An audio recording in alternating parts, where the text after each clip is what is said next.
The first thing you gotta know is, when the bride's heels sunk into my freshly tilled soil, I didn't just see trespassers. I saw the opening shot of a war, and somehow, I was about to become the villain at someone else's wedding. Yeah, that happened. I didn't wake up thinking I'd ruin anyone's big day, but if you've never met Karen, let me tell you, she's not just your average HOA president. She's the queen of chaos in a sequin blazer. When her daughter's rustic chic wedding mysteriously landed smack in the middle of my land, I guess she figured the universe would just bend to her will. But, see, fate's got a funny sense of humor out here. So, picture this. My place sits right at the edge of our little neighborhood, 3 acres of peace and stubborn pride I've spent years pouring sweat into. I've been prepping for a big garden expansion, fresh dirt still soft from that morning.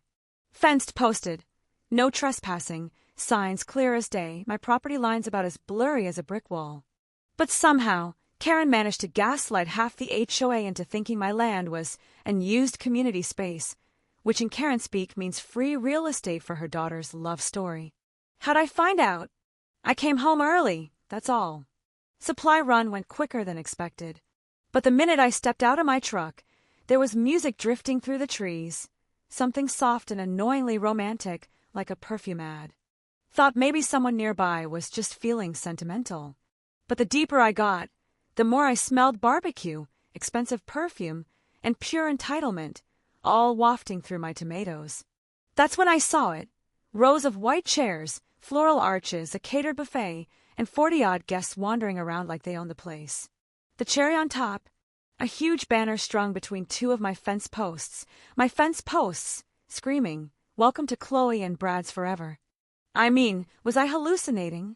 Did I step into some alternate reality where boldness equals land ownership? Or did Karen just figure if she acted like she belonged, nobody would question her? And then, there she was, strutting up in her sparkly blazer, waving a clipboard like she's directing traffic on Broadway. "Oh good, you're here," she says. "Try not to make noise, we're about to start the ceremony." On my own soil, with my garden as the backdrop. I told her, as calmly as a man can when he's staring down a circus on his property, that it was time to pack up and leave. She rolled her eyes, so hard I swear the wind changed direction. "It's just a few hours," she said, like she was doing me a favor. "Besides, you weren't using it." That's the moment the switch flipped. I didn't yell, didn't stomp my feet. I just knew, deep in my gut, nobody here was walking away without a story. Karen wanted rustic. She was about to get rustic, and trust me, manure was going to play a starring role. So I walked back toward my shed, trying to play it cool, feeling that itch in my bones that says, "Yeah, you're about to do something you can't take back." Behind me, violins played some elegant, floaty nonsense, like I'd stumbled onto a movie set. Except, the movie was now mine. Inside the shed, the universe handed me a gift, a truck bed, fully loaded with the freshest, richest manure you've ever seen. I've been planning to compost it, for the tomatoes. But sometimes, you just gotta let nature take its course. I wasn't plotting revenge, not really. I was planning an education, a boundary lesson. If you're gonna use my land for your fairy tale, you better expect a few plot twists. I peeked out. The guests were settling in, the officiant fidgeting with his tie, and the bride, Chloe, sweet thing, posing for photos just a couple feet from my tomatoes, blissfully unaware she was about to make history. Honestly, I had no beef with her, but her mom, different story. Karen, headset on, pacing the aisle, barking orders like she was directing a lunar landing. I heard her snap at a bridesmaid over a crooked flower arrangement. "Fix it, we got 5 minutes." Her voice just cut through the field, sharp as a buzz saw. That did it. I wasn't going to stop the wedding. I was going to let it play out, but I was making damn sure no one ever tried this again. Fired up the truck, slow and loud, enough to make a few guests turn. Karen stomped over, arms waving. "You can't drive that here. You'll ruin the ceremony." I just smiled, small, polite, the kind that says, "I know exactly what I'm doing." "Karen," I told her, "you might want to move." She planted herself smack in the center of the aisle, chin up, daring me. For a second, I admired her guts. People started watching, phones out, not sure whether to film or call for help. I eased the truck forward, just a nudge, enough for her to realize I wasn't bluffing. Her eyes got big, but instead of stepping aside, she jabbed her finger at me. You will not disrupt my daughter's wedding. The violins hit a dramatic swell, like even the music knew what was coming. Last chance to move, I told her. She just glared, arms crossed, the world's angriest human traffic cone. I put the truck in park. Not because I was stopping. No, I had prep work. I hopped out, walked to the back, and yanked the release lever. The tailgate dropped with a metallic clang. 10 guests jumped. Someone gasped. Karen spun around, horrified. What are you doing? Gardening, I said, grabbing the shovel. The first scoop landed about 5 feet from the aisle, wet, heavy, and so fragrant you'd think spring had exploded. Guests recoiled. The florist gagged. The officiant covered his nose and muttered something about holy ground. Karen shrieked, Stop. You're ruining everything. I tossed another shovel. This one landed closer. Much closer. Suddenly bridesmaids were hiking up their dresses and sprinting like track stars. Can't blame them. But see, I wasn't aiming for people. I was drawing a boundary, a beautiful, smelly ring around their party. You can't do this. Karen screamed, stomping closer. It's my land, I reminded her, shoveling with a steady rhythm.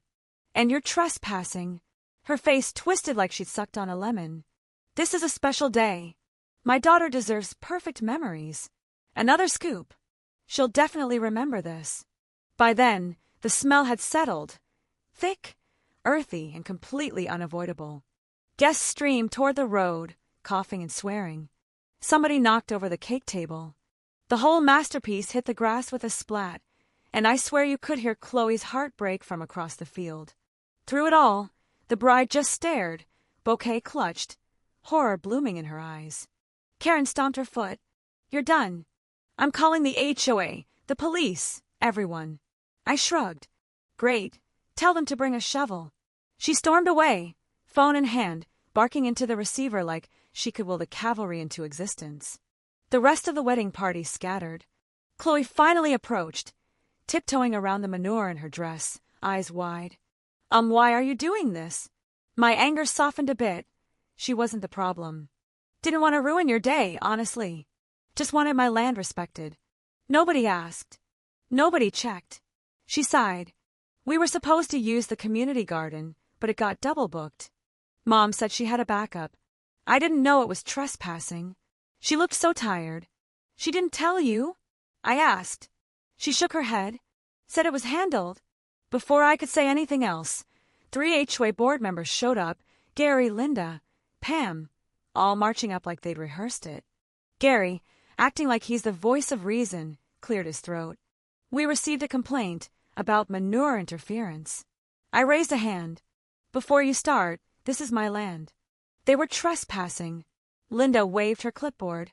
Karen said you gave permission. I actually laughed out loud. Does that sound believable to you? They looked at each other. Even they couldn't fake it. Then, as if summoned by drama itself, Karen barreled back, still ranting. He attacked my event. He's a menace. Gary turned to her. Karen, did you get written permission? She flapped her mouth open and closed, like a fish gasping for tax advice. It's community spirit. He never uses this land for anything. Why should he hog it? Linda pinched her nose. Because it's his. Pam muttered, he didn't have to let you use it. Tension's so thick you could shovel it, too. Cue the police. Yep, cruiser pulls up. Lights off but presence loud as thunder. Karen looked victorious. Officer Ramirez steps out. Sunglasses on. Face that says I've seen too much. Karen nearly tackles him. Officer, arrest him. He sabotaged my daughter's wedding. Endangered everyone, biohazards. Ramirez holds up a hand. Ma'am, step back, please. I need to understand what happened. She's still pointing at me like I kicked her dog. He turns to me. You own this land? Yep. Fenced, posted, surveyed.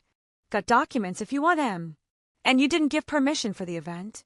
Not even a whisper. He sighs a long, tired sigh. Then he looks at Karen. Did you have written consent? She puffs up. Didn't need it. This land should be for everyone. Ramirez turns to the HOA board. Did any of you authorize this? Gary nearly loses his glasses, shaking his head. Absolutely not. Linda backs away. Pam just mutters, we should have known. Ramirez rubs his temples. All right, here's what's happening. This was an unauthorized event on private property. Legally, he had every right to remove trespassers. Karen sputtered. Remove? Not like this. He shrugs. Technically, he didn't harm anyone. Didn't damage anything that wasn't brought here. And Manor, well, it's not illegal. Karen looked like she might shoot fire from her ears. Chloe finally spoke up, voice shaking.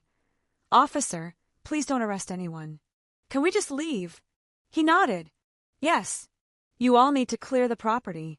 And ma'am, he turned to Karen, you may be responsible for cleanup and damages. You could hear the silence settle, heavy and final. Chloe just sighed, grabbed her mom, and led her toward the cars. Guests vanished, field emptying out, and suddenly, calm settled over my land again. Ramirez gave me a little smile. Next time you have trouble, call us first. I chuckled. Next time, I just might. They left. The HOA left, and the smell lingered for a while, but the lesson stuck around a lot longer.